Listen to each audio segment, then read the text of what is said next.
칼빈주의 신학하면 보통 5대 교리를 떠올리잖아요. 그런데 만약에 그 중에서 딱 4가지만 믿는다면 어딘가 논리적으로 맞지 않는다는 주장이 있어요.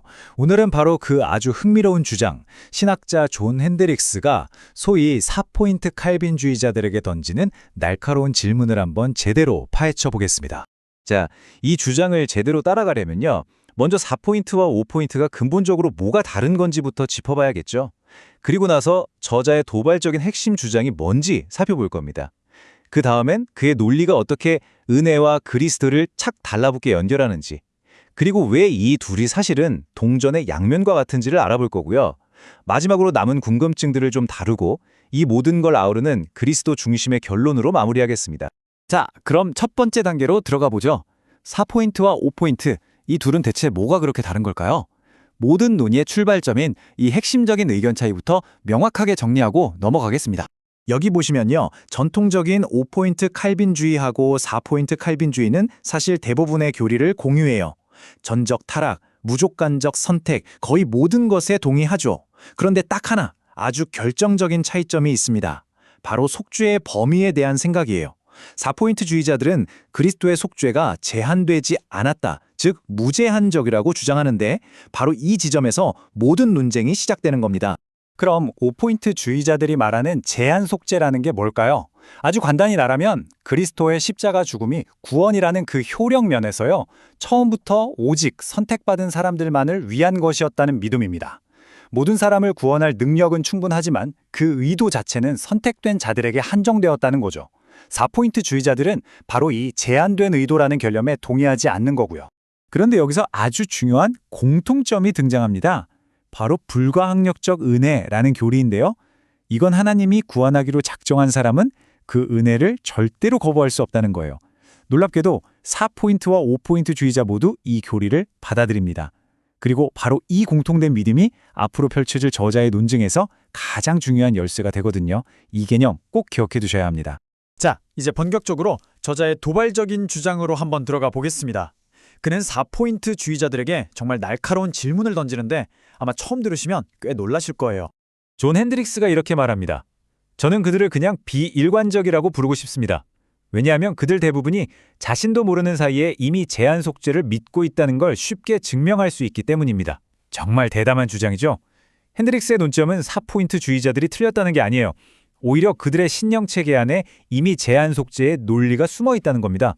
자기도 모르는 사이에요. 아니, 도대체 이 주장이 어떤 논리적인 단계를 거쳐서 성립된다는 걸까요? 지금부터 은혜와 그리스도가 어떻게 연결되는지 그 논리의 고리를 하나씩 차근차근 따라가 보겠습니다. 모든 논증은 공통된 기반 위에서 시작되죠. 여기서 그 기반은 바로 이겁니다.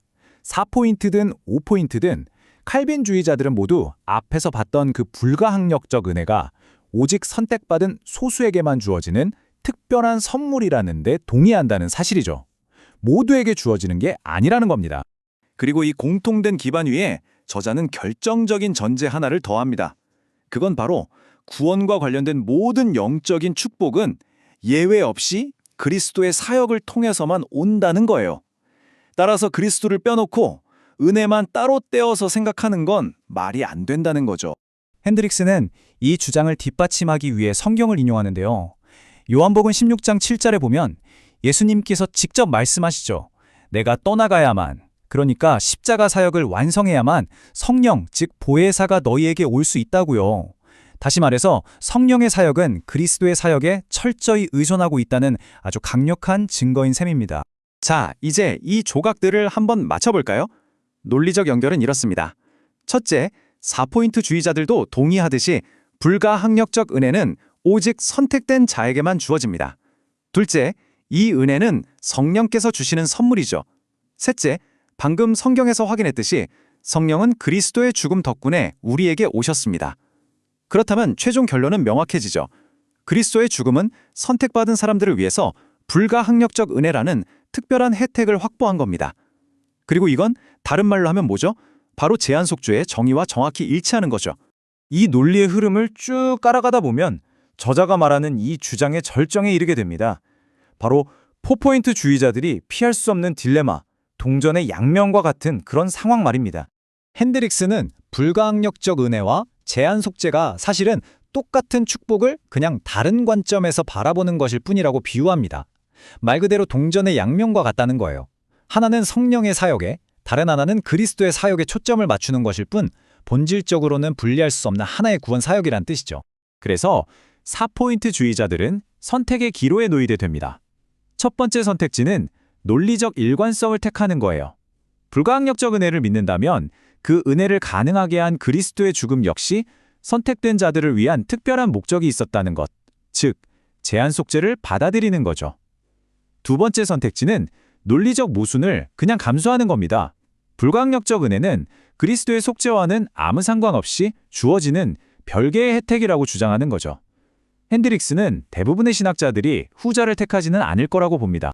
좋습니다. 그런데 여기서 이런 질문이 당연히 생기죠. 그럼 선택받지 않은 나머지 사람들은요?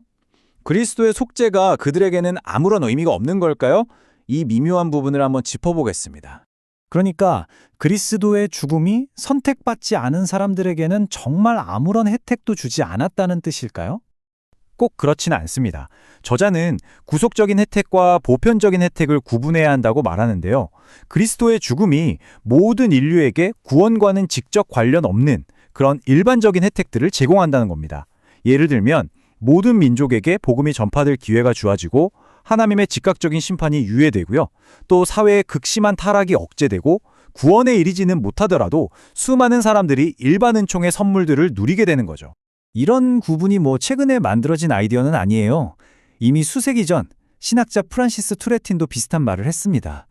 그는 그리스도의 죽음에서 많은 혜택이 흘러나온다는 점은 의심의 여지가 없지만 진짜 질문은 그리스도의 구속사역이 모든 개인을 위해 예정되었는가 아니면 선택된 자들만을 위해 예정되었는가라고 딱 짚었죠. 핵심은 구원의 목적과 일반적인 혜택을 구분하는 데 있는 겁니다. 핸드릭스는 여기에 한 가지 보조적인 논거를 덧붙입니다. 만약 하나님께서 어떤 사람들이 절대로 믿지 않을 거라는 걸 미리 다 알고 계시면서 그들을 구원할 의도를 가졌다고 말하는 건 하나님의 지혜와는 좀 맞지 않는다는 주장입니다. 이건 그의 핵심 주장을 다른 각도에서 뒷받침하는 생각이라고 볼 수 있겠죠. 자, 이제 마지막 결론입니다. 이 모든 주장을 관통하는 단 하나의 핵심 원리가 과연 무엇인지 요약하면서 마무리해 보겠습니다.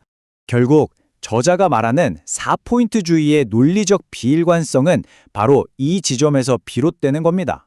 모든 구원의 축복, 특히 불가항력적 은혜와 같은 특별한 선물이 오직 그리스도로부터 흘러나온다는 사실을 온전히 받아들이지 못하는 데서 온다는 거죠.